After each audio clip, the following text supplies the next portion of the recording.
YouTube stream. Okay.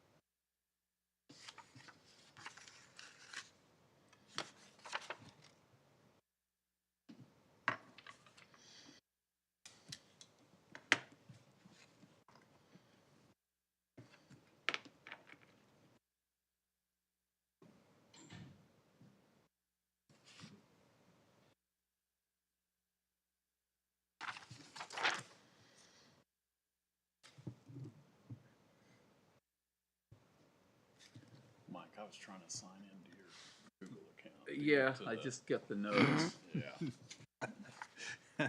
and say it's me. It's amazing how quickly. So I have the main DeSoto, City of DeSoto account tied to my phone, so anytime anybody else immediately get it.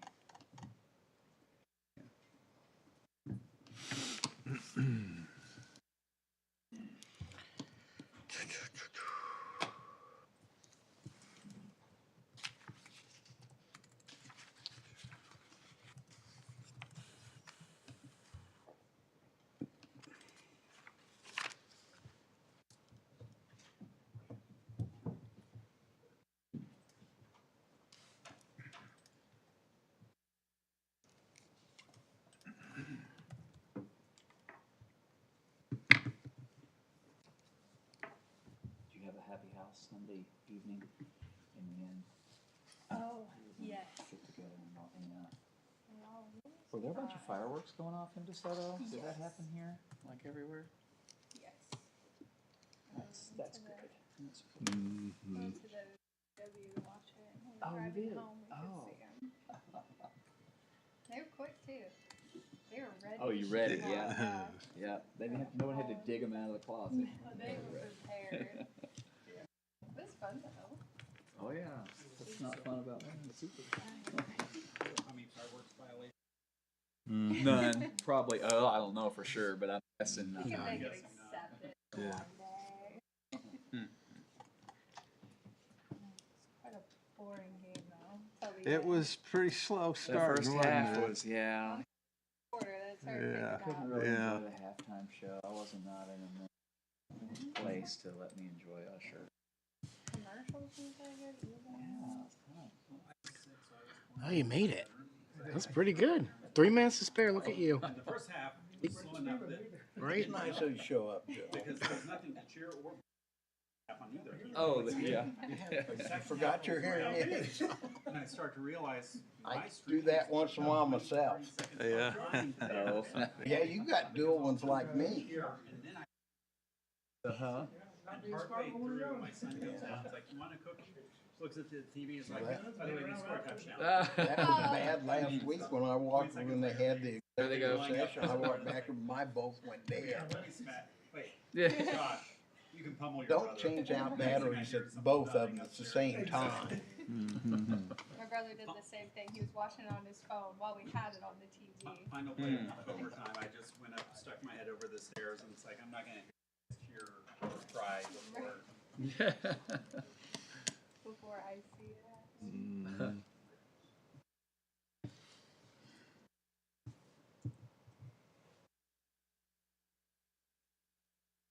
Kevin said he'd be on if we need any. Okay, yeah, I see he is. There you are.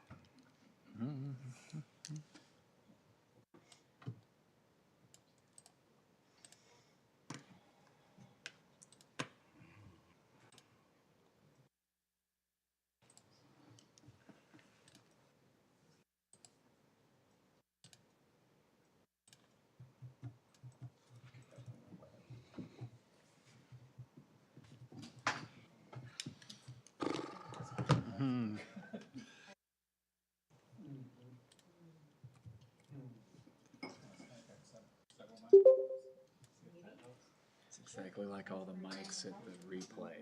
You never stand.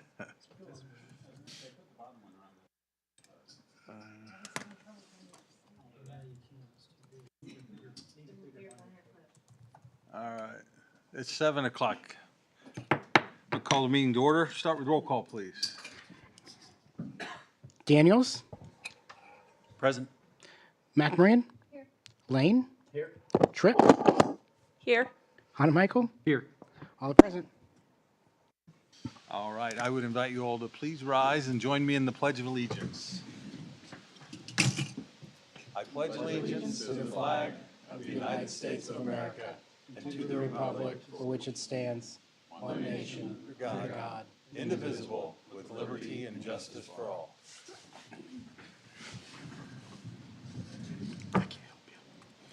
All right, our first item tonight is a public hearing relating to the issuance of $6,826,600 industrial revenue bonds, property tax abatement, and sales tax exemption with MDP Properties LLC. Patrick, any introduction?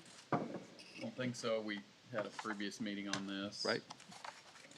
All right, I will now officially open the public hearing. Anyone wishing to provide comment regarding the issuance of IRBs for project, please come to the mic, state your name and address.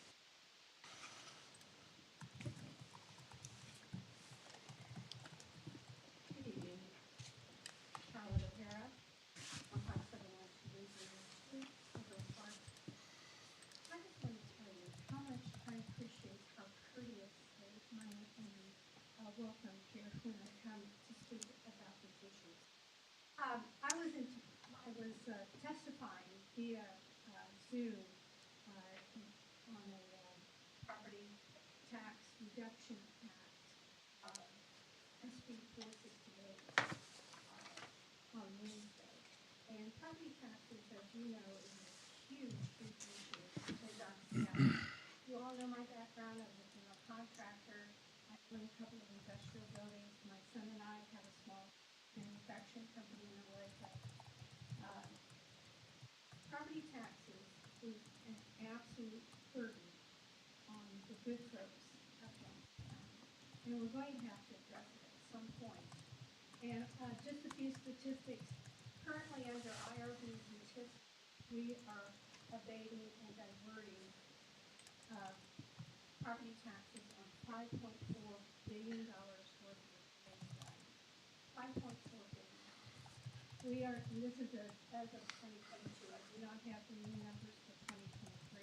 Should be getting those in the next couple of weeks. That is $91 million that's being currently diverted from public coffers to the pockets of customers. I used an IRB in 2004. I understand how this works. It's a policy that is not working for the general public. There's been 2 post-legislative audits on the tax abatement that clearly shows that 80%, at least 80% of these projects would be coming into our communities without the tax incentives. And the issue is property taxes are too high.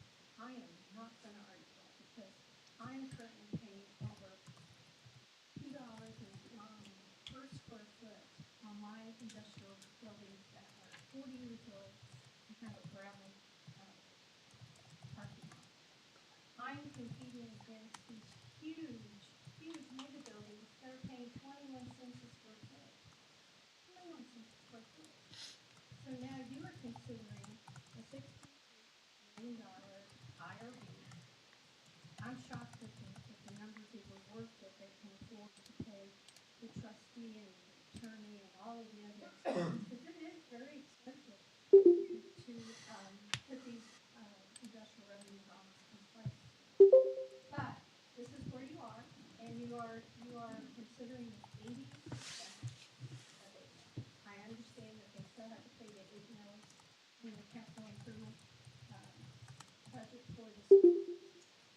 But this is a huge chunk of money, and they will not pay any sales tax on any construction materials, equipment, or fixtures. We have a dual system. We really have a dual system in place. Some folks get really super views, and then most of the rest of us don't. And, I would just suggest that you at least dial back the percentage. Because residential at 11.5% of assessed valuation does not pay for itself for services. The rest of the tax base is going to have to make up the difference for providing services for these 21 townhomes. The rest of the community, DeSoto specifically for the city taxes, county taxes, the rest of the county's gonna have to make up the difference. I mean, the county's already sent up $7.5 million for the fire station for Penetone. And we sent up another $7.5 million for roads. And I'm sure that it's not, and that's not where it's going to end. The market works.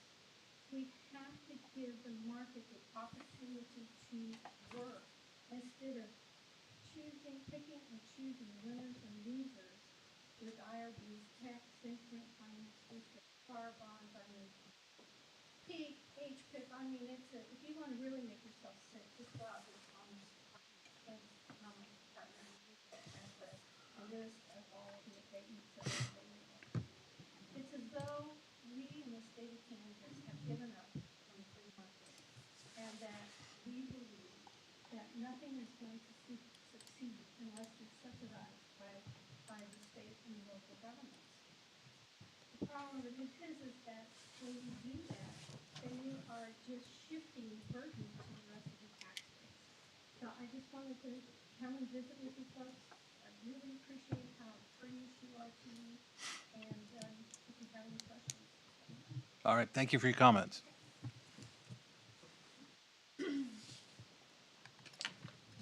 Does anyone else wish to address this item?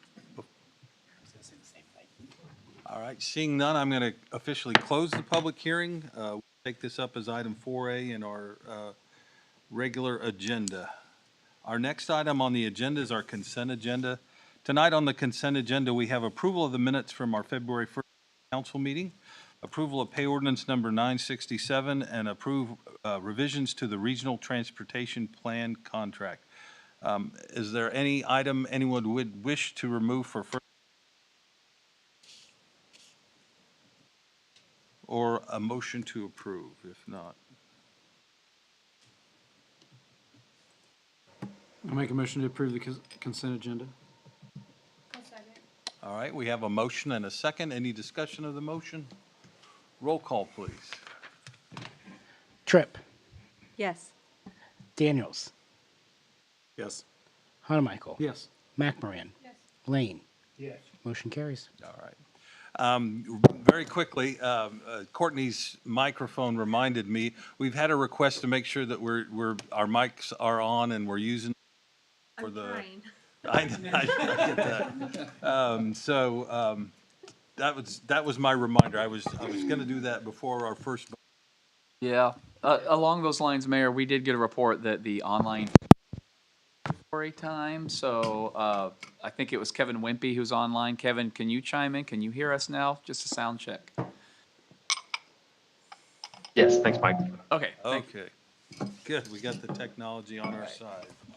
All right, our next item is call to public. Members of the public are welcome to use this time to comment about any matter not listed on tonight's agenda. The comments that are discussed under call to public may or may not be acted on by the council during this meeting. Does anyone wish to address the council under call to public?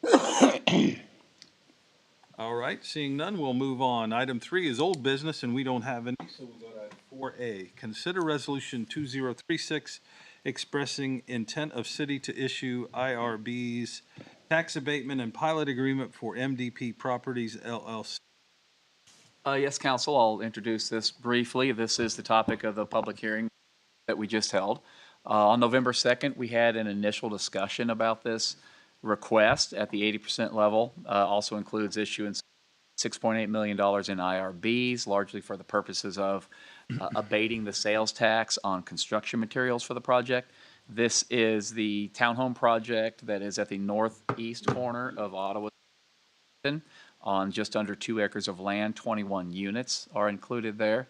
Your action tonight is to consider a resolution of intent to issue the bonds. That resolution also includes within it a authorization for the mayor to sign the pilot agreement. So the pilot agreement is what sets out the specific level of incentive at essentially 80%. So the payment in lieu of taxes would be 20%, and you'll see that in the materials that you have in your staff report. Exhibit A to the staff report is a briefing from Jeff White, who's in the audience, of Columbia Capital, outlining the financial impacts of the request. It includes cost-benefit analysis and a summary of the financial viability of the applicant. I did want to remind you that last part was updated within the council packets just today. We received that earlier in the week. So Mr. White's here in the audience. If you have any questions about that for him. Exhibit B contains our own in-house analysis of the impacts to the school district. We've seen this before. It includes really just a single spreadsheet that we've used before. We generated from a similar spreadsheet that was provided to us by the school district last year. Equates the number of students that are expected to be generated from particular developments. The top half of this spreadsheet shows specific examples of multifamily developments within the school district and also single-family developments within the school district to arrive at a dollar of tax per student number for each one of those. That would be based on no abatement. So in the top section, you can see that average multifamily produces about $6,500 per student tax, and average single-family residential produces about $5,000 per student in tax. To compare that to the current tax incentive that's in front of you, this property has 21 dwelling units. The student-to-dwelling unit ratio has been updated based on a new demographic projections that was commissioned by USD 232 and presented to that board, I believe, earlier this month. It's really fresh.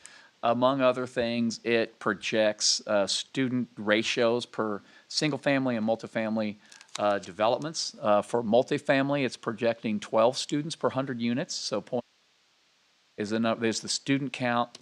So for a 21-unit complex, we expect it actually is 2.5 students, but the spreadsheet has rounded that to 3. So if you're trying to do the math here, that might be why it wouldn't calculate out. Regardless, at the 80% level, this is projecting an average tax collection per student at about $3,800. So that's provided for you as background supporting information for your consideration. Go back to the staff report then. Exhibit C contains resolution 2036. That's the resolution that was prepared by the city's bond counsel, Kevin Wimpy. It would essentially enact the pilot agreement that is included as Exhibit B. So I'll answer any questions, turn it over to you, Mayor, for discussion. Questions for Mike, or would anyone like to hear anything more from Mr. Wimpy on the cost-benefit analysis? All right, not here. Danny, then we'll just open up comments. Any comments, questions you have in No, particular? I don't have any. Victoria? Kevin? Yeah, I'll just make a few. I appreciate, Charlotte, your comments about residential not paying for itself. I tend to go along with that myself. But as such, I think it is real important that we're diversifying our tax base, and which we're doing very aggressively in terms of, our economic incentives towards job creating property uses. I also think it's important that we're continuing to create for town. I think this project does that. I think this request aligns very specifically with our incentive policy, which I tend to be an advocate of. Let's lay out the rules for people, follow the rules, and we'll go along with that. So both in the map, the future land use, the incentives that fit. So it fits, in my opinion, that area a lot, as we talked about before. I did talk to Mike a little bit today about the school spreadsheet. Generally, the ones we've been approving have been at the average, maybe, if you will, in terms of the impact of the school district. This one's a little bit under. So I wanted to make sure I was interpreting it right. Mike explained to me some of the changes that. So it is, you know, at 80%, it is under what the average student per student is, but they're only projecting that this project is going to generate less than 3 students, so I'm okay Right. with that. I'm usually a drum beater on the hold the school district harmless, but I'm okay with it as it is. I think it fits. All right. Thank you. Courtney? I mean, I would just echo a lot of what Kevin said. The only thing that had given me pause was looking at that table in terms of, you know, making sure that we're not putting the school district in a difficult place. But otherwise, this is very much in line with, you know, the development map and the vision for, you know, providing that more diverse housing opportunity and development in the core of our community. All right, thank you. Rob? So yeah, a couple things. As many know and have been around me, I appreciate comment, public comment, resident comments, things like that. First comment has to do with Ms. O'Hara's statements. As I have typically asked in the past, is it's been unclear whether she's representing a resident of Overland Park or representing the county as a county commissioner. Even such as tonight, this is our time to talk, thank you. Even such as tonight, her terms were, we approved $7.5 million for the roads, which was a county action. So there's a clarity that's lacking there typically in the comments that come. So that's just my comment on that part. Now coming back to this is, as you know, I've been one to want to hold the school district harmless. Like Kevin, it's 3 students, so there's not a lot of impact. This is starting to hit something that, as a council, in the past, we've approved apartments, we've approved some other things that were studio, 1-bedroom, 2-bedroom, but we don't have much 3-bedroom available in our inventory at this point. So this is starting to hit an area that's kind of a missing middle, having what we need. Another benefit on this is the fact that it is shovel-ready. So some of our incentives in the past that have approved for residential have been time-based. If they don't start breaking ground within a certain time, the incentive starts to reduce. And this is one of those ones that is going to be shovel-ready and able to be breaking ground and moving quickly for the housing needs that we will have. So there's support from me in that aspect of it as well. Coming back to our incentive policy and the updated numbers, our current incentive policy has been written and is clear at this point where we stand. And if the numbers have changed, then it may be time to come back and revisit whether 80% is what we want to go up to or 75% to make sure that the school district in that as well, now that we have this. But being that that was published at the time, I'm good and comfortable with this. All right, thanks. Well, all of my comments have basically been echoed. This is going to fill a need that we have immediately in our community. We do not have enough rental 3-bedroom units available, and that's, we hear it everywhere. The project's ready to go. It's gone through zoning approvals, so shovel-ready was important, and it fits our incentive policy. It's an infill project, density downtown, all that stuff. So I couldn't, comments have already been hit. I am supporting the project and the incentives proposed. And if no one else has any other comments or questions, I think we're ready for a motion. And let me see, to be clear, if we adopt the resolution, or do we need 2 actions? We're adopting the resolution allows pilot agreement? That's right. Oh, so it's one, okay. Yes.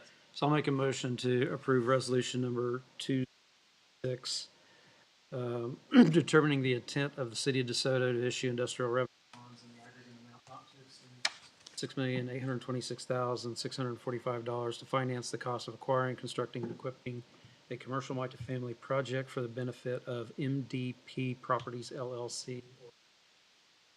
Second. All right, we have a motion and a second. Any discussion of the motion? Roll call, please. Lane, Yes. McMoran, Yes. Hanamichael, Yes.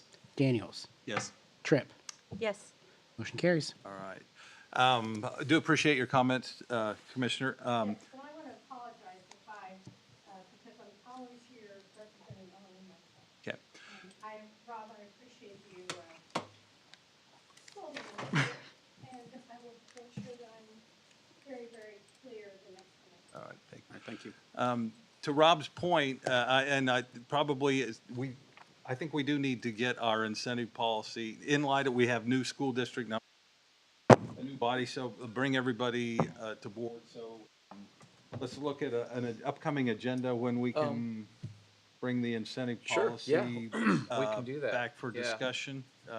Something when we can have some time to discuss it. Yeah, well, we can do that in pretty All right. short order. Yeah, last time we had a subcommittee, but we can talk about that first. Yeah. Yeah, no problem. All right, great. All right. Item 4B, consider ordinance 2603 rezoning property in Astra Development from RUR to M1. All right, thank you, Mayor and Council. As you stated, you have a request to rezone the property in the Astra development. It is for the electrical substation south of the Panasonic plant, which actually will serve the entire area. There is a substation that's designated just for Panasonic. Additional substation for servicing the Astra Development Complex. Representatives from Energy are here tonight. At your discretion, Mayor, after I get through my staff PowerPoint presentation. Okay. This has gone through the planning commission. We did send out appropriate notifications as we always do. And I've not made any comments back. Of course, the only problem within 1,000 feet of this one was Astra Development, so any comments there. Easement and projects go forward. Your property that's nearby is not Astra.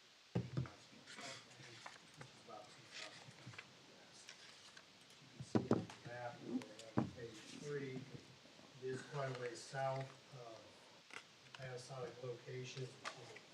Still county zone property, rural residential RUR. They kind of extend 115th Street, this is kind of really shown on that drawing as well. And then the next aerial photo is just agriculture. You know, a lot of this area previously had been kind of crazy. And it's just been agricultural land that's just been waiting for some sort of development, and now that the Panasonic plant is here and Astra Development is moving forward more aggressively, this is something that is beneficial to the entire region as far as moving forward with development for 100,000 acres annexed. Going through the zoning compatibility factors, character of the neighborhood. The aerial, it's just been trees and grass. Platted. Compatibility with public zoning. The area to the north has been zoned all M1. Future land use plan shows that the mix of M1 have some heavy industrial and then also mixed use area. Consistent with uses that are nearby and also proposed in the future. Would this property be restricted under its existing uses? Yes, it would not be. Right now, the only thing it could be used for would be agricultural development, and agricultural type uses is certainly not something that could be allowed in that district. Make it, there's always, probably sunflower, area of the Sunflower property, there were a few rail lines to this area. There is certainly a need in the community for this. So, proposed substation is to serve the whole southwest growth area, Sunflower development. It's also a backup for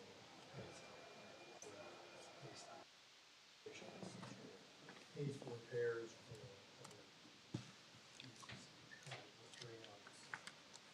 ability to transmit electricity.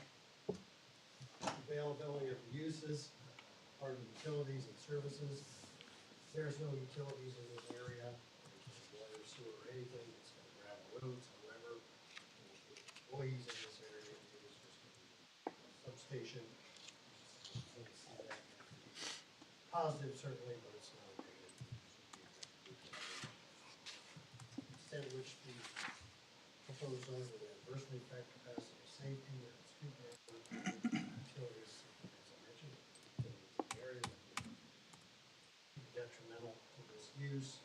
Environmental impacts, there will be a site plan requirement, which will look at all our typical standards as far as especially environmental issues, stormwater, things like that. We have discussed with the applicant.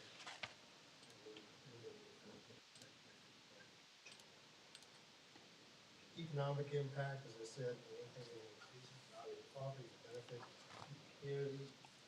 This is not a job creator, it is going to be a substation.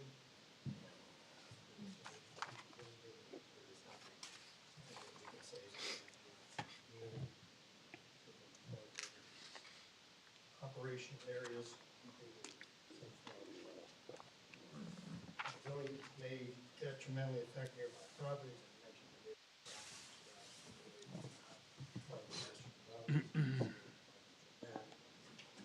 relevant gain, public health, safety, and welfare, denial. This is a pretty important step in the development of the Sunflower property. It's also going to potentially be part of any kind of solar plans that were talked about. We do show the Estra's generalized land use area, which does show the 2,000 acres that investigated for snow use, but this substation will also be part of forward as far as developing not just Sunflower property, it's also potential for that sort of area.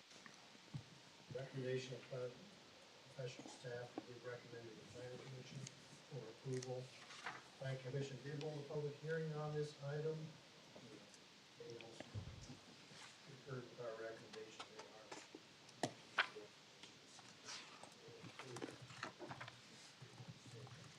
are. Okay.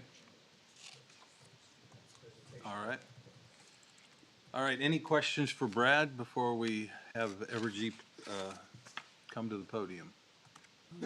All right. Evergy.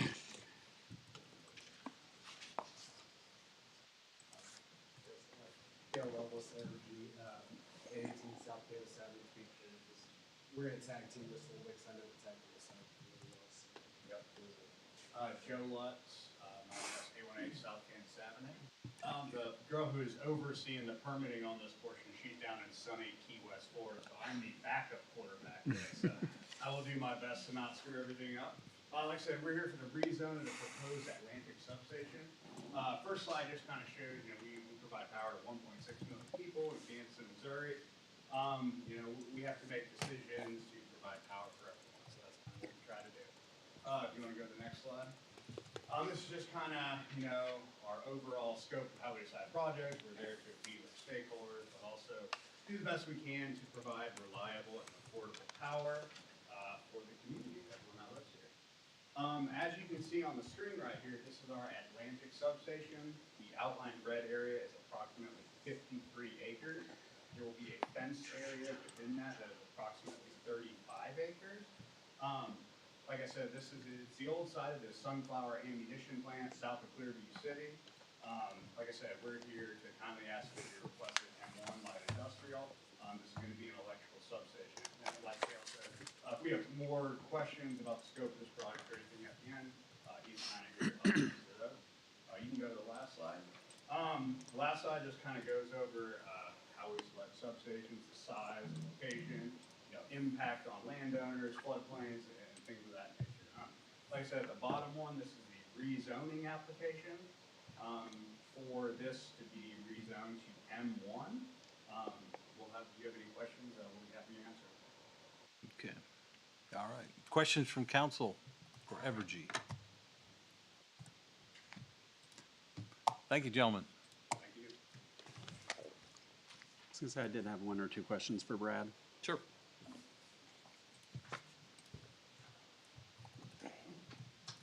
So Brad, did you say that future land use included some heavy industrial? Well, our map does have some heavy industrial. Because I'm looking at the map, I'm not seeing heavy industrial. Should be that darker gray area. Because most of the map is the lighter colors. Isn't it here? At least the map I'm looking at online.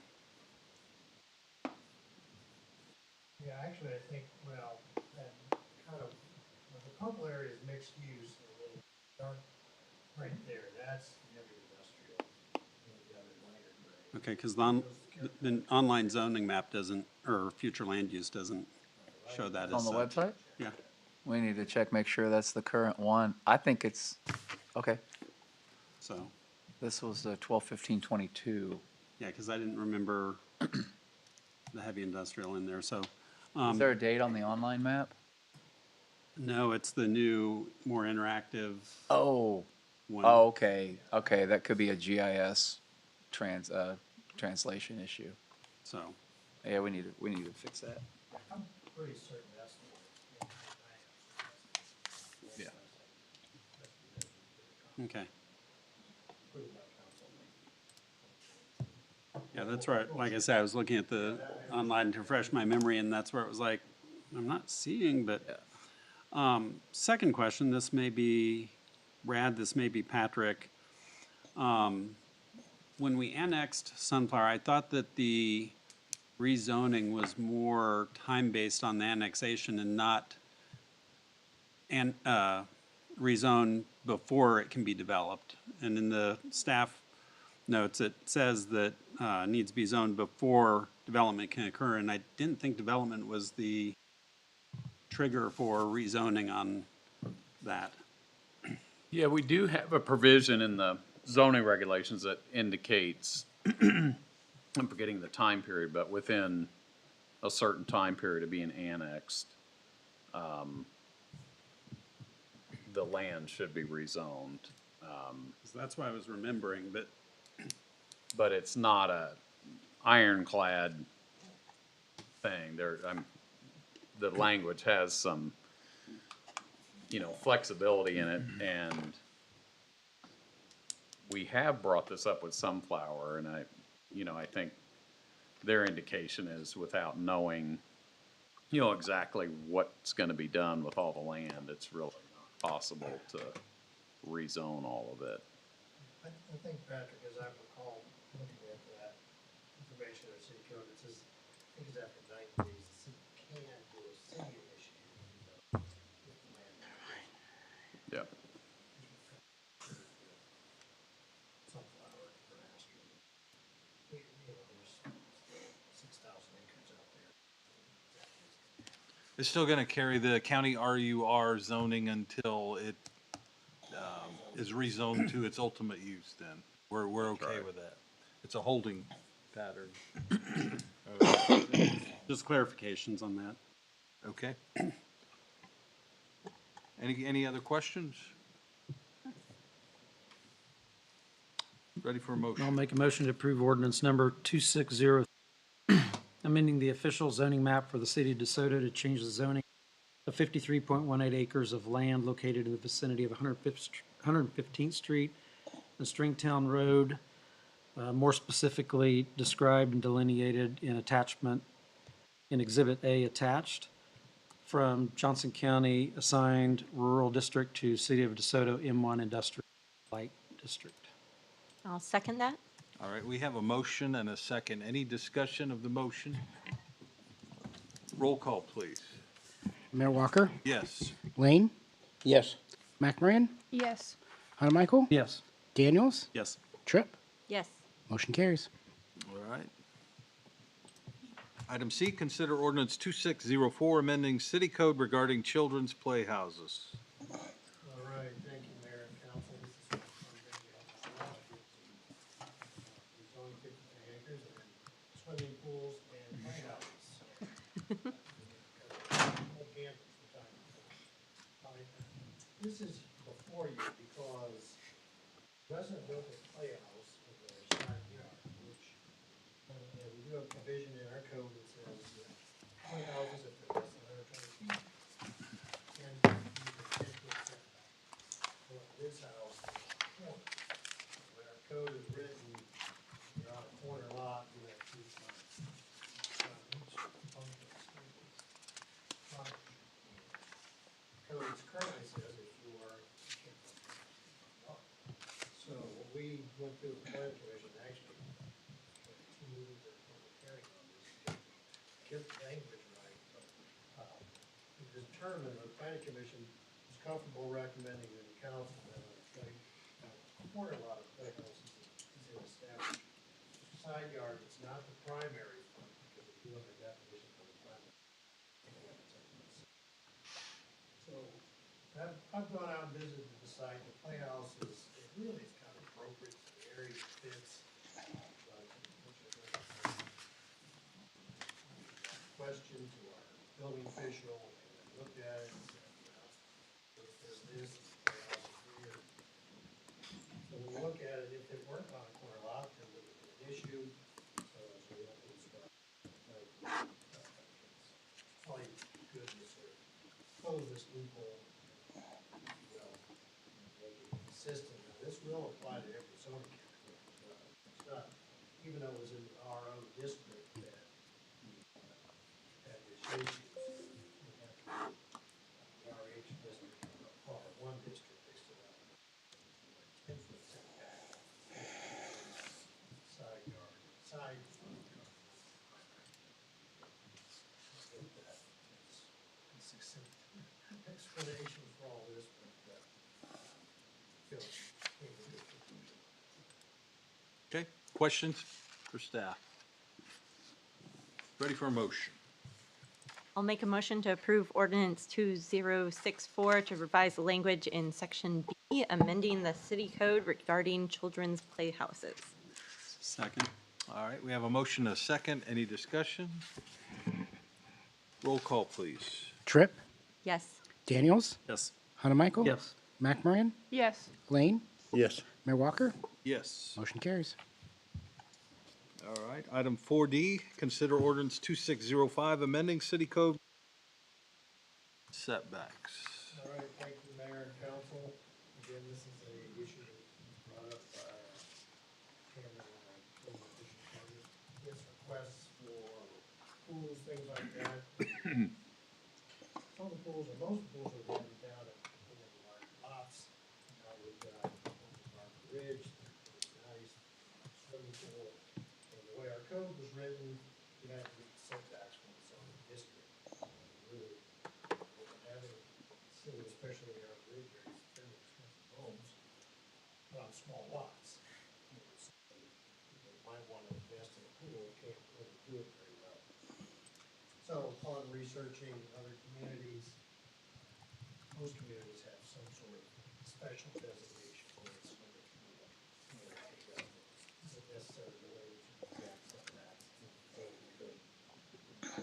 Upon reviewing most of the surrounding neighbors, they came up with either 5 or 10 foot setback from the pool wall, property line. Also, this is input from the building official department.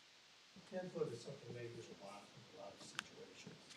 So we felt that was a pretty comfortable distance for the inside wall of the pool from the property line, side and the rear, front, and then a 10-foot minimum setback from the back of the house.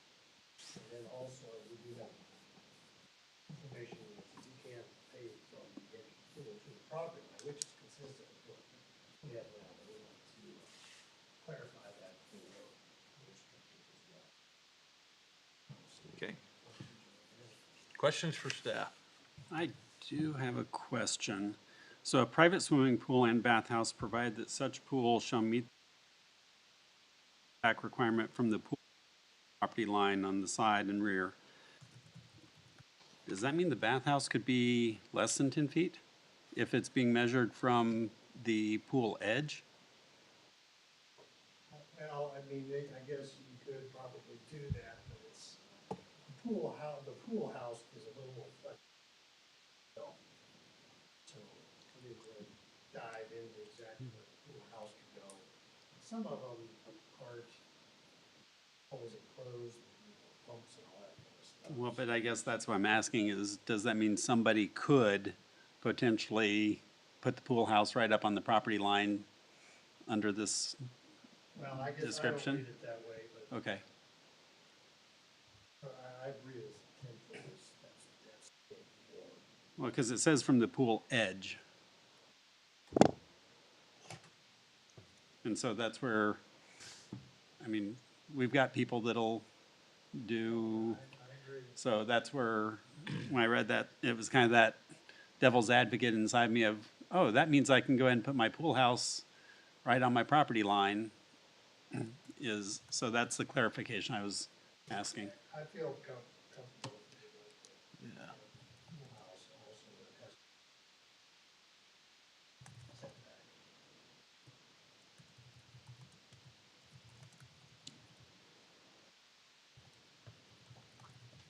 Yeah, I mean, I read this as the pool house is a structure, and it would have to meet Still under the applicable. structure guidelines. Yeah, Okay. applicable setbacks, so this would just apply to So the that was the actual other, pool. would it still, so, Yeah.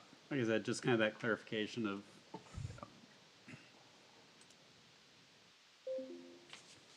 So Brad, just to clear, is that your understanding, the 10-foot minimum setback from the pool wall to the house structure, that's pertaining to the single-family residence on the property, not the pool house, it's the actual residence? Yeah. Okay, yeah, yeah.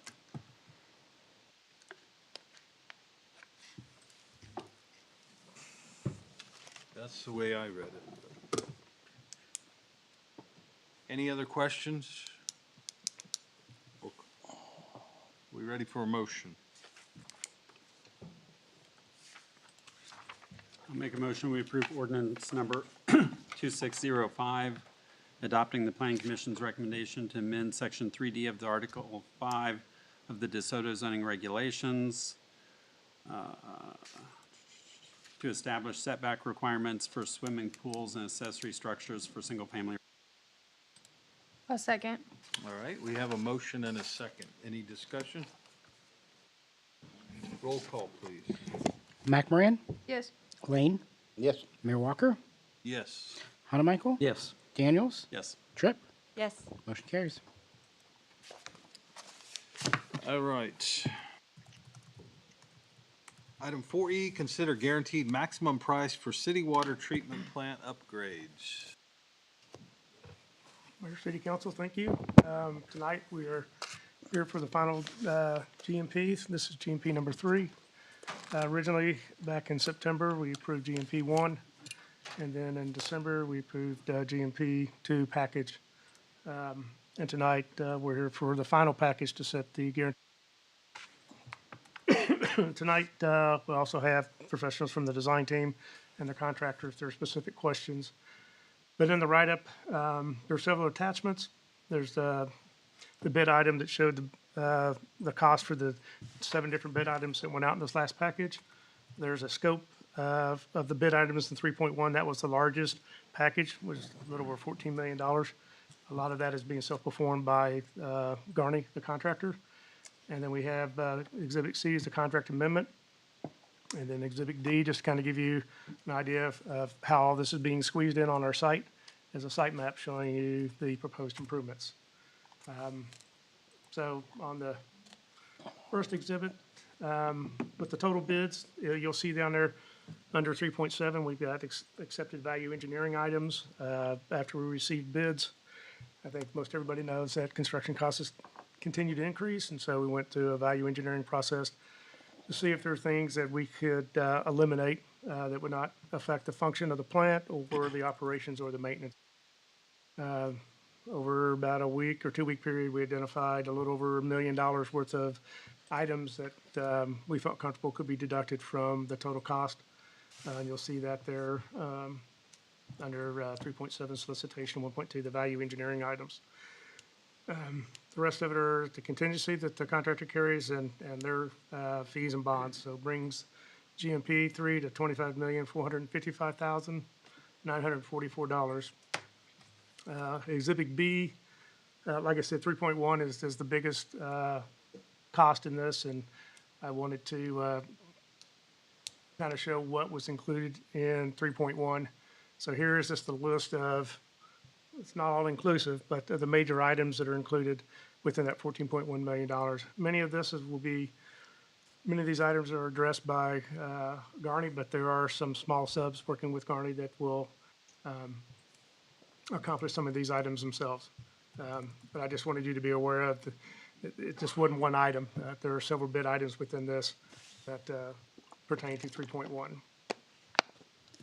And then further down is the contract amendment. I'd like to bring your attention to the attachment 3A of the contract.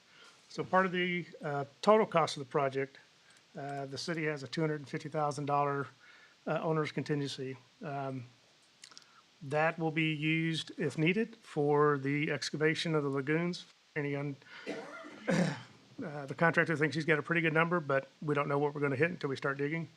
So part of that $250,000 will be to cover additional expenses if we run into bad soils or unknown conditions.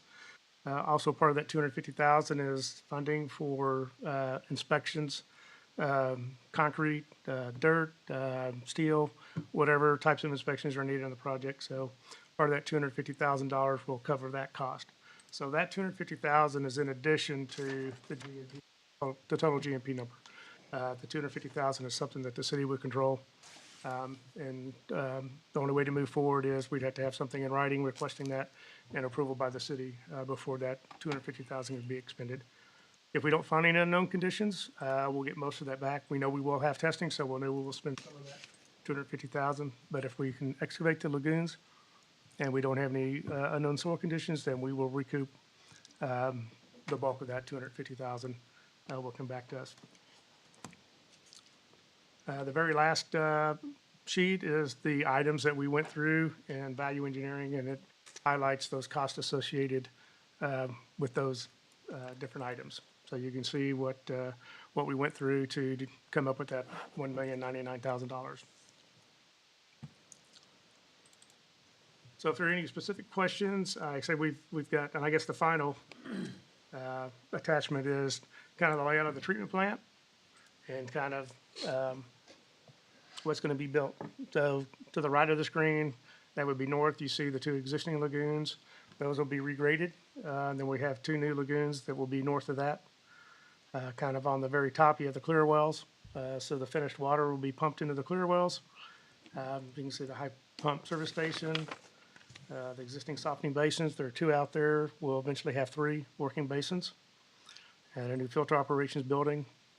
Where the filters will be and where the lab and where the employees will be housed.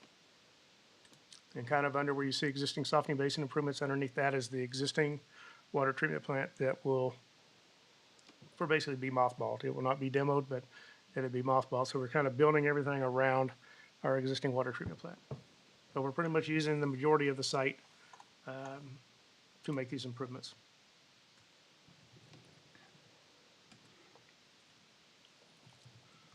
So tonight, staff is asking for city council approval of the contract amendment number 3 in the amount of $25,455,944, which will bring the guaranteed maximum price for the water treatment plant to $42,595,817, with a total project cost of $42,845,817. That last number includes that $250,000 contingency that I talked about. And I'll be happy to answer any questions, and we've got our professionals here to answer any questions that y'all might have too. All right. Questions from council? So a little bit broader question. Between this and the next agenda item being the wastewater, that brings us to 84, 310, 397. And that's all covered under TIF Panasonic, with Panasonic having a cap of 90 million. So we're under, Well, so yes and no. Okay. So these aren't, those aren't all the costs associated with those two projects. Okay. We had representative service contracts. We also have construction phase services for construction observation, inspection, testing, and some other associated costs associated with those. So when you look at both of those projects together, total. they're addressed together in the development agreement. The development agreement had an estimate at the time of overall all-in cost of $87 million with a cap of $100 million. A cap of 100. Yeah, the cap's 100. If you look at where we are with all those costs associated with this, we also have well field improvements that we really aren't, which is another $7 or $8 million. And water. Yeah, when you look at this plus the water treatment plant, we're approaching $97 million. Okay. Yeah, those are the very round numbers that. Does that include the contingency he's talking about? It does. Okay. Yeah, it does. And, you know, when you're going into $97 million worth of, with only $3 million, that's why we spent the last 2.5 weeks browbeating these poor people in this room to find $1 million in this. And similar, we'll have a similar story on the advantage of this process that we went through, a similar advantage on the next one, is that we've developed these plans. There are allowances, there are contingencies for unknown conditions. We feel confident that the risk associated with cost overruns during construction is orders of magnitude less than the risk that you would otherwise have in a traditional design. Because the contractors have been there the whole time, they've got pricing the whole time, all this. So that's a long way of saying that I feel comfortable with that amount of risk. Going into these, we haven't even turned a shovel of dirt yet, figuratively. Feel comfortable with that overall maximum cap where we are with these. Yeah, that's Like I good. say, kind of that big picture, and Yep. you and I have talked about some, but I figured Yep. make it And what clear I'll do is, across the board. I'll make a note, I'll send out to the council that overall picture. I've, got those spreadsheets, because we've been communicating that to our partners with Panasonic. The expectations are there, so. Thank you. Yeah, sure. Without boring into minutia, but since this is a new contract here with the dollars, what's the process, Mike, for approving owner's contingency? Does Joe have the authority to do that? Is that? Yeah, well, so maybe we have an expert in this, Jess, with HDR, who could probably answer that question very thoroughly. Yeah. Jessica Adams Weber, HDR, Vice President of HDR. So in the contract with Bernie Construction, it states that they must come to the city for approval. As it stands now, I believe that we have to bring that to the council, but we can confirm in the contract language, but it has to come to city authority. CMAR cannot use it without the city approval. Yeah, and internally, we treat it like any other, you often authorize contingency for change orders during typical projects. If those are of the magnitude that need to come back here, we bring them back. Well, I So we'll assume treat it it's in the amount we're approving, so I assume we wouldn't need to see it again. I'm just curious, are you allowing Joe to approve that? or Well, it does depends come on the into scale. you? I mean, if it's something that's, under a $10,000, we would just go. If it's something that's maybe over that, but is so critical to the time and schedule and doing the work, it would be one of those scenarios where I would let the council know, hey, this is going on, please contact me with questions, we're gonna talk about the next council meeting. But it's really not more money. It's already approved. It's not more money. Yeah, it's not Yeah. more money. That's why I'm assuming. I hope you have a process worked out to prove that. Yeah. Yeah, That's because I staff think level. Kevin's basically saying we're approving it now, so would we see it again? Or is it just internal approvals? And what I'm hearing is we'll see it again. Yeah. If it's over $10,000. And if it fits with the pace of work and it doesn't affect the schedule. Yeah, that would be my concern. Yeah. As long as it's already in the budget, I don't know that I'd care to see it again as long as staff has the process worked out. The only caveat would be, and the reason why I said that it would potentially need council approval is if they're reading that.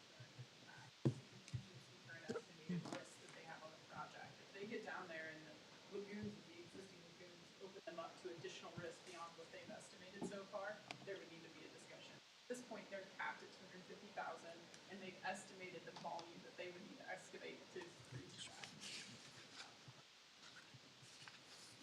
Okay, thank you.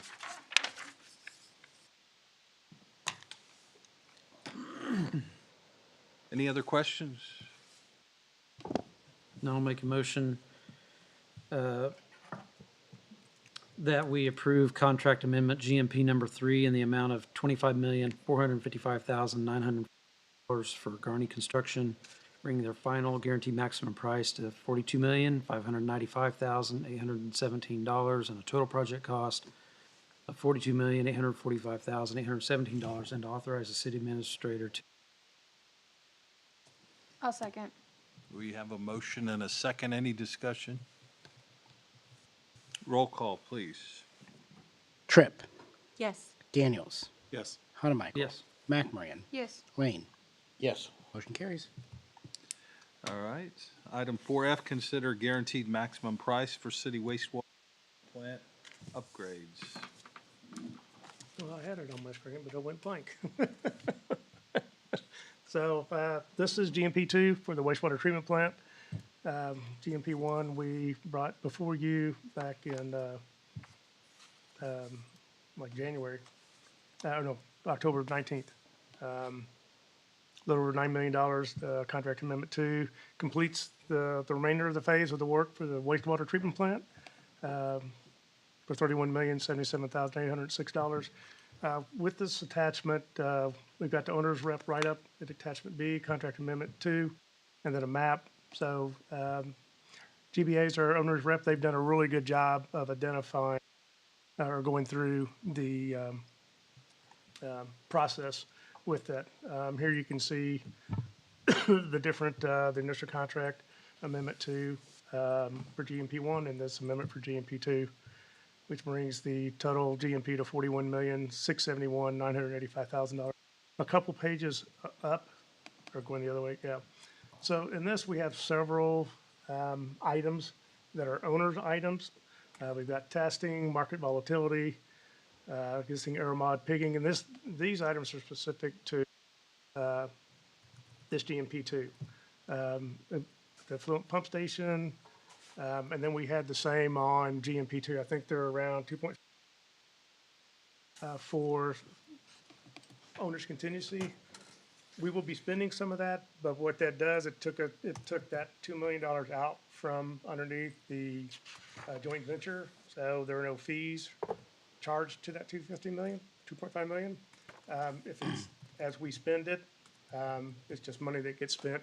We know we're gonna spend some of that, but because of the unknown, how much it would be, it was a benefit to the city to move that out from underneath the contract, underneath the general contractor or the joint venture. And then as it needs to be spent, we go through the same process. They will, probably a good item in here. Let's see, so number 5, the affluent pump station. We're working with KDHE. We think we can save about $160,000 out of that $490,000. So once we get approval from KDHE and the design gets done, we will allocate some less than $491,000 for the building. We anticipate we're going to save $160,000 just off that line item. So what we tried to move those things out where we knew there was going to be a very cost, and it saves us. We get some money back, but it also saves us on the fee side, having it not underneath the contract.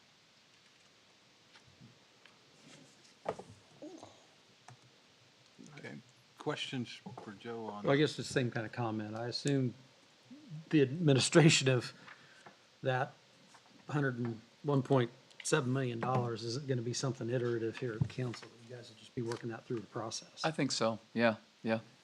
That or we could definitely, as we go through that, make sure that it's updated every time that we have a council meeting, that items are being adjusted for construction. What contingencies are built into this one? We talked about contingencies in the last one. That's at 1.7 million. That's 1.7 Yeah. is total contingencies in this? On, it's page 1 of the GBA letter. Get back to where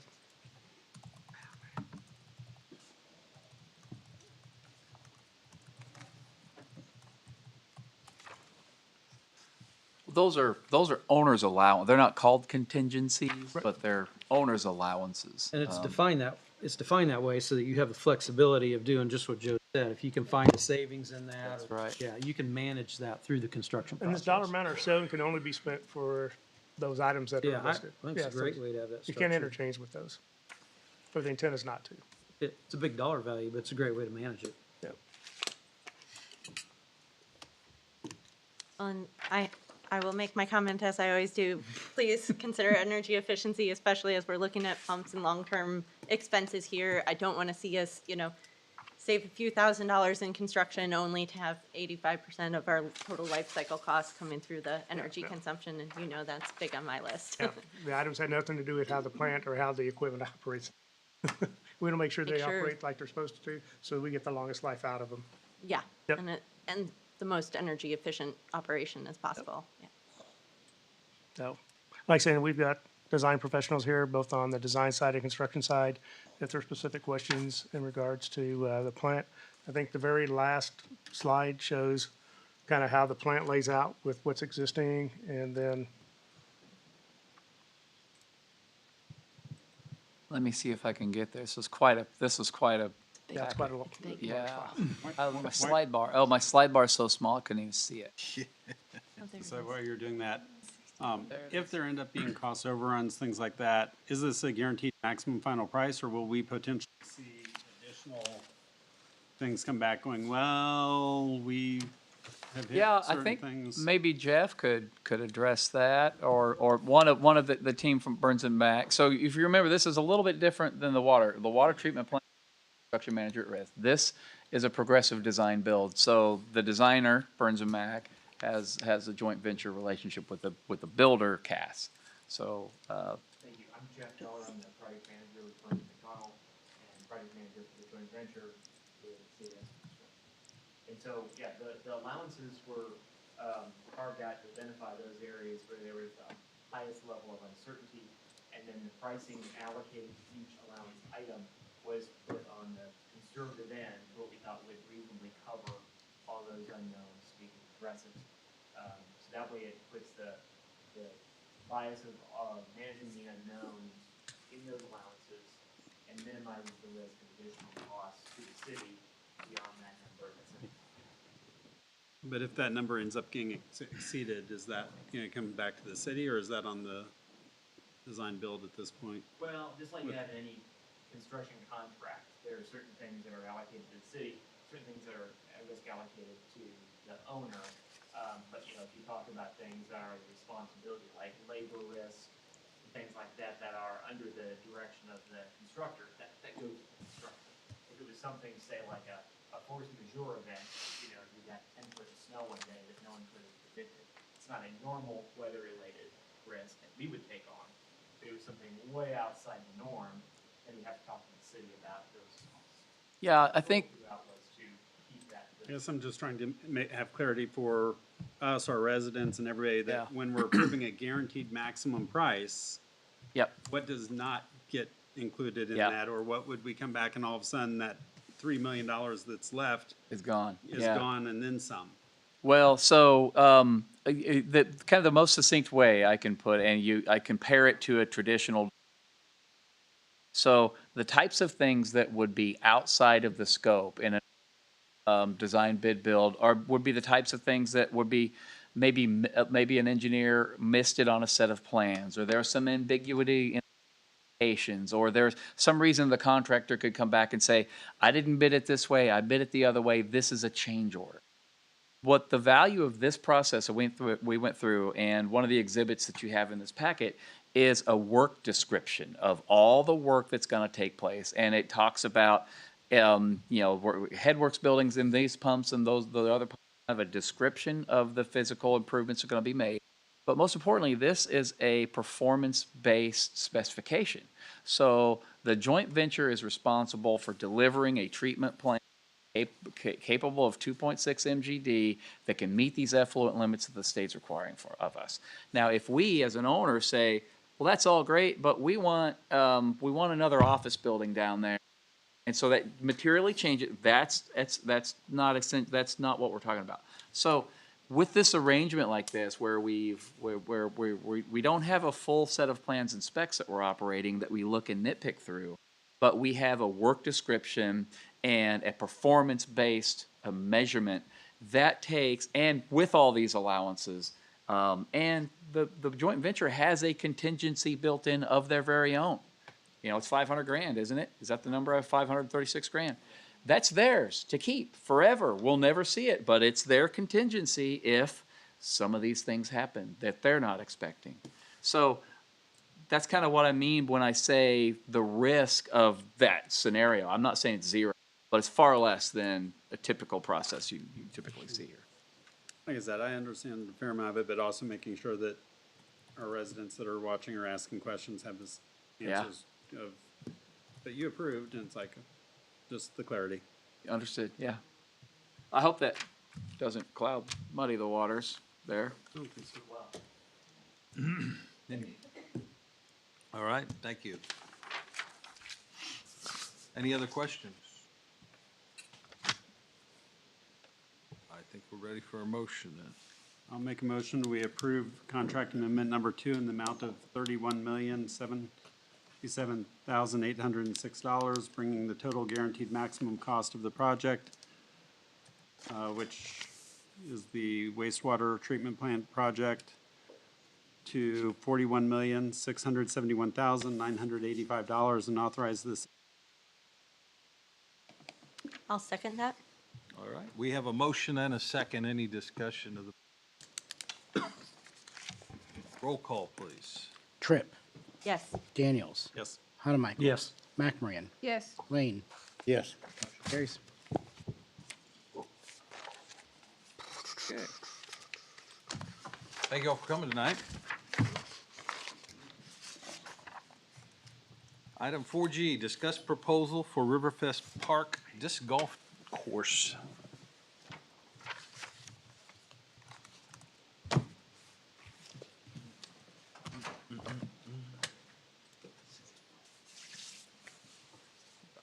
You can take that if you want. If you need more scrap paper.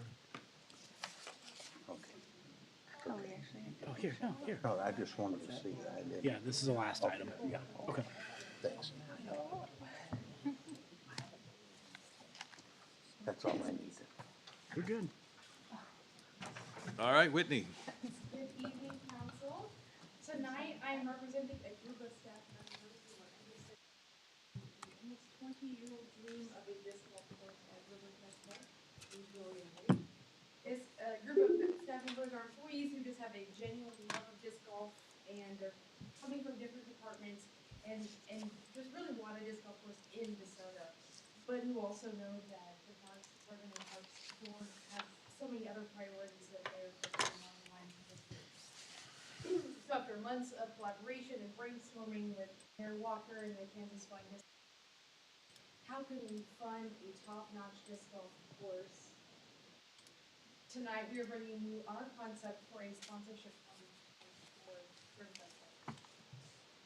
There is a draft course design, but before we give the go-ahead to the course designer to give us a final concept and layout, we want to discuss with you and share the project and process. So, some of the project highlights, we are looking to transform 21 acres of Riverfest into a full-size destination disc golf course. That's the biggest difference between the original Riverfest Park Master Plan disc golf course and this one is that it was a 9-hole course and this is an 18-hole course with 2 baskets at each hole, so 36 baskets.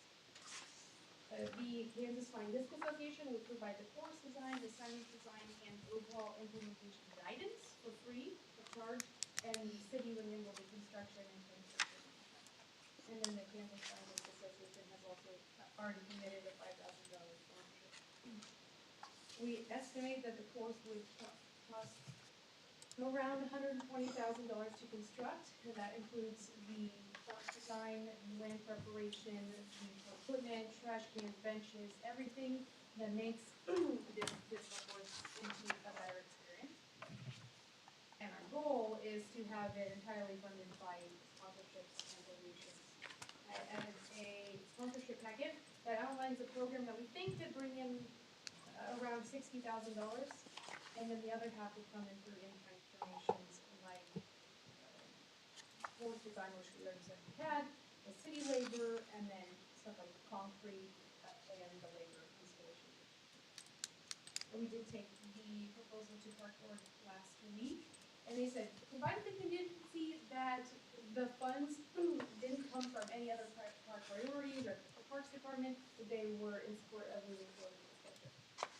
And then the next step would be a meeting with the forest designers again, walking through, detailing the layout, and then starting to ask for questions. So after looking through the proposal and packet, and anything jumped out that you wanted to comment on or question, we're looking for questions.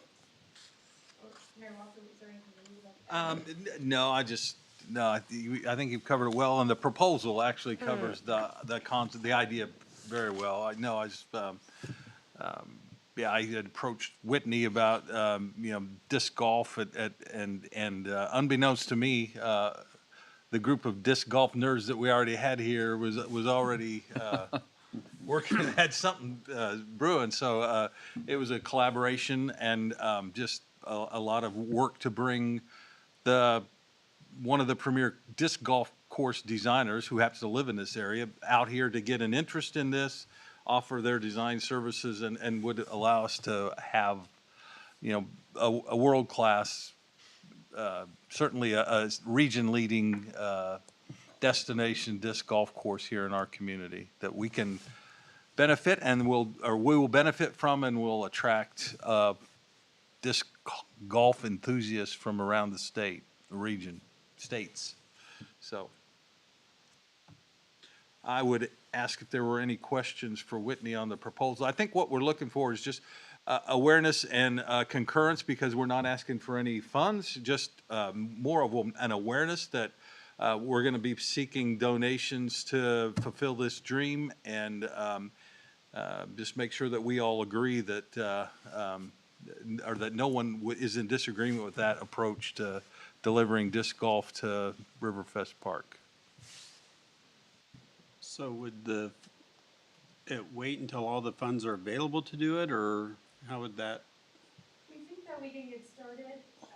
A lot of the beginning pieces, we believe that we can get sponsorships and in-kind donations. Like, for example, we need to clear up some of the forest. We need to run a forestry drum. The Public Works Department has a line item for equipment runs that they have offered to use for this project, but also rent it for a little bit longer, and that way they can use it forever. So that would not be something that we need to wait to get donation for. And then if for some reason that we couldn't get all the sponsorships, we imagine a rolling implementation.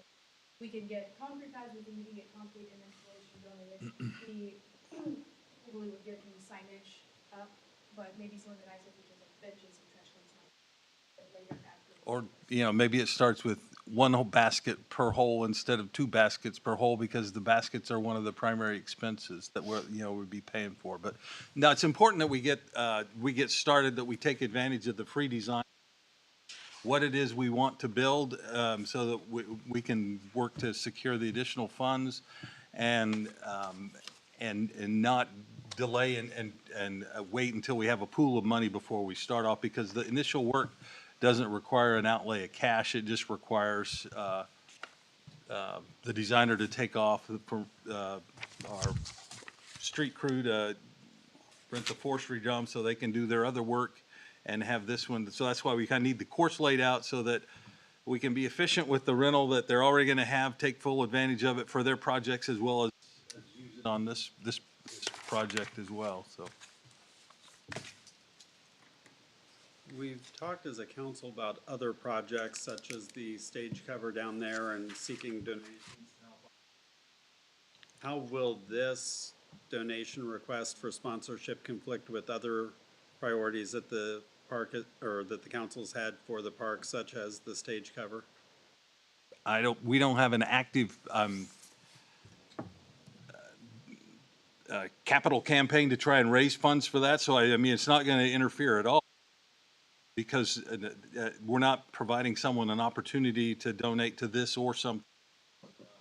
And I don't see that as and I certainly don't see the development of this as a detriment to getting future investment from the community in other improvements to the park. I would see this as a catalyst that might spur additional interest in the park and generate more interest in making a donation to a stage cover or, a park shelter or some other amenity that we would be able to add to the park.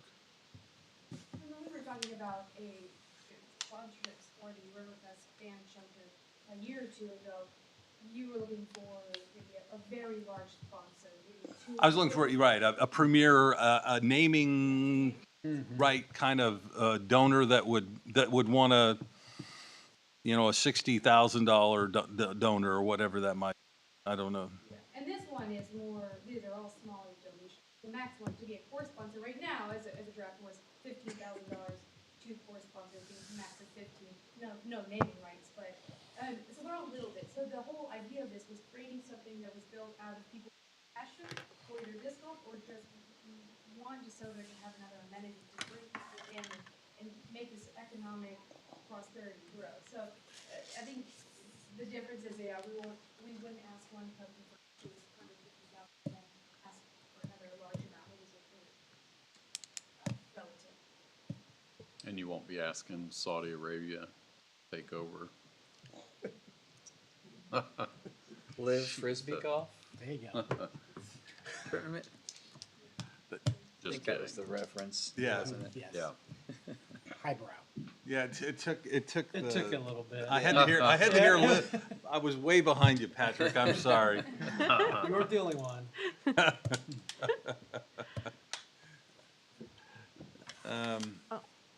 I know we're, early in the process, but do you know if do you have a gauge on if there is some interest from business or initial kind of founding sponsors to get involved with something like this? And then the other question I had is, are there any, assuming this starts to take off, are there going to be any other needs in terms of, parking and the general situation at Riverfest?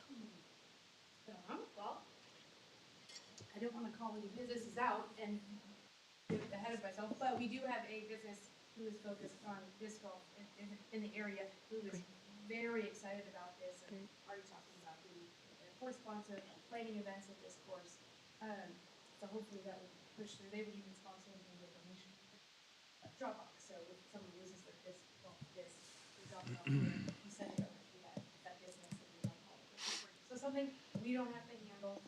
We're trying to outsource everything, so staff isn't really a lot of. Now, looking at some ideas on maybe concrete donations and labor. Now, businesses, we wanted to come to you first before we do testing. You didn't hear about it, so I don't know if you have anything to add. No, I'm like concrete, and that hard work, I'm 99.9% certain that will all be donated with Can I that. ask a question about your baskets? Mm-hmm. Are they going to have like the one in Manhattan that has the little solar light strobe on top as an aiming device that is powered by the sun, so that when you get out a distance from the puck or the goal, that you can see that? Is it going to be that magnitude? I love that idea. So yeah, this course, we want it to be so well thought out, so clever. And when people come, they go, wow, they really looked at the details and stuff like that.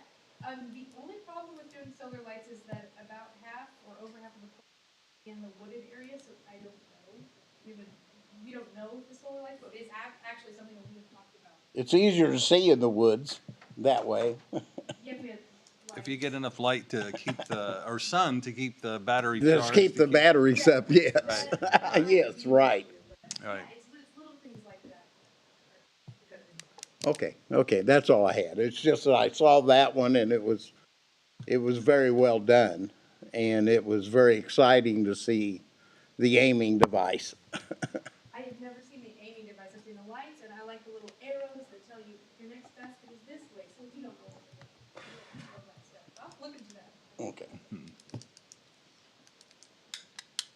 My other question might have gotten lost. Do you anticipate any, potential needs in terms of parking improvement or other infrastructure, especially as this, presumably becomes popular, hosts, tournaments, events?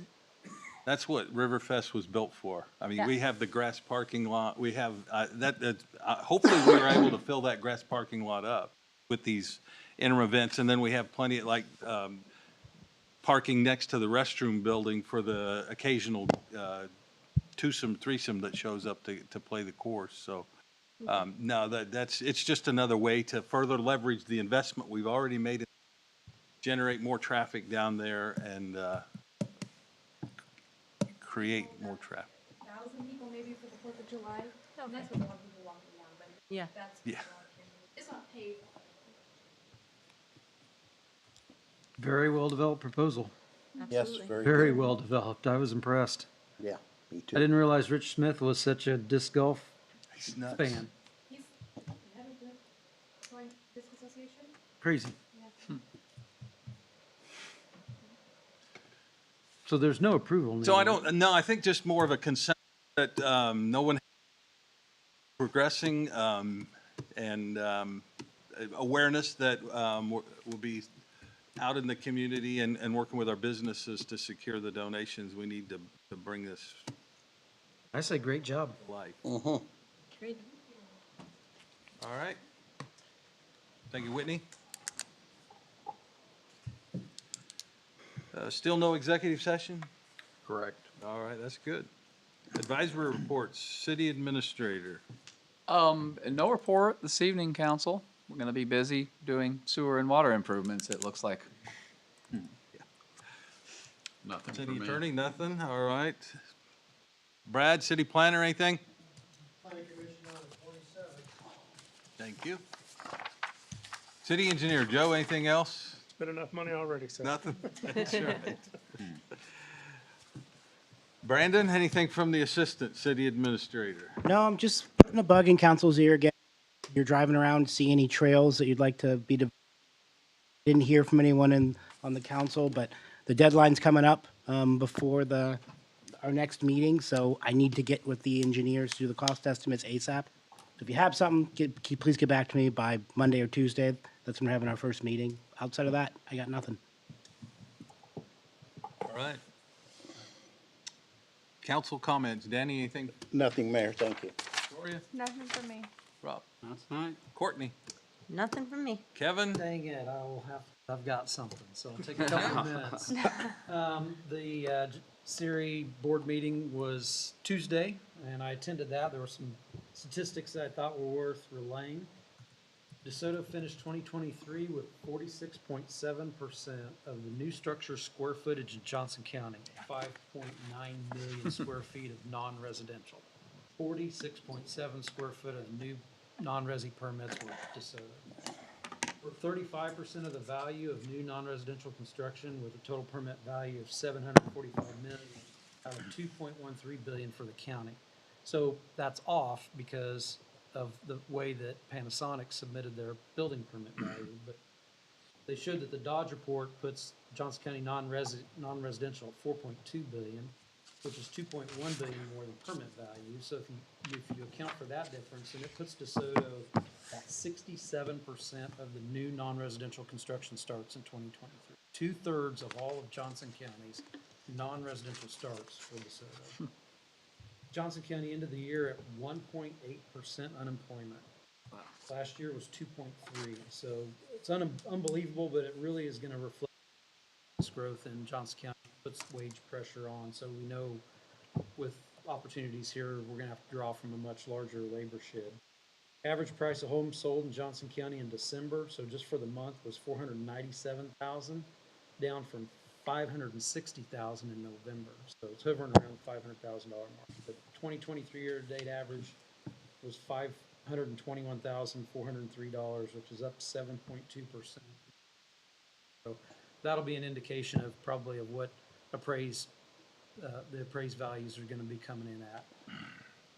looking at DeSoto retail sales, and I gave Mike a copy of this because I want him to kind of reconcile some of this, but as the Siri report goes, total retail sales for the month of November, and that lags because of how long it takes the state to get the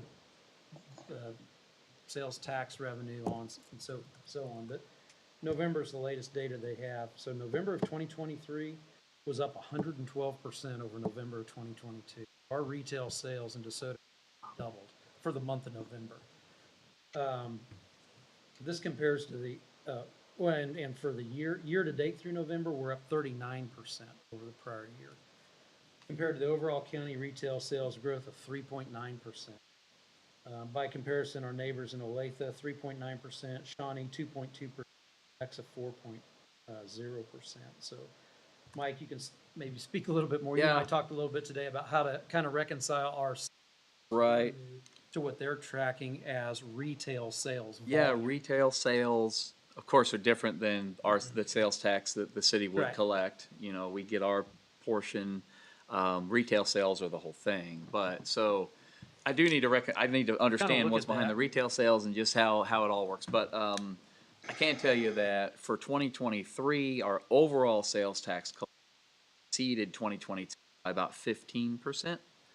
And I did have a look at January this year compared to January last year. So in January of last year, we collected about $200,000 in sales tax. January this year, we collected about $300,000 in. So that's a 33% increase. So very rosy picture, right? rosy Very picture, much so. And you can, like we were talking about, just drive through Casey's lately. Yeah. Like look at all the yellow vests and work trucks, and I mean that's reflective of what we're seeing. And if we, you can correct me if I'm wrong, but I think when we do our budgeting, your forecast on retail sales growth or sales tax revenue growth is more consistent with what the county saw. Yeah, very at maybe conservative. 4%. We've always been very conservative. Very with that. conservative Yeah. there. So it would be interesting to know, just as you said, how much retail sales activity has been boosted in our community by the construction activity that's going around. Because that just shows our economic development efforts that we're doing float all boats, right? Every business has been, or most of the benefits, cities have an opportunity to benefit from the side activity that's going on. And, Whitney, maybe there's some way to kind of highlight some of these statistics in, city. Yeah. Good to city knows, stuff, yeah. public good to knows, if you will, in terms of the economic growth that we're seeing at the retail. Thank you, Mayor. Thank you. I don't have any report myself, so I would be open. So moved.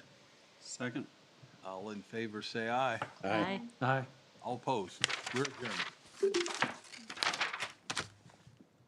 With those numbers. Hey, Kevin. This Can conference I get a is no copy longer of that? being recorded. So We do run Kevin, a lot of statistics. I Kevin. got most of them.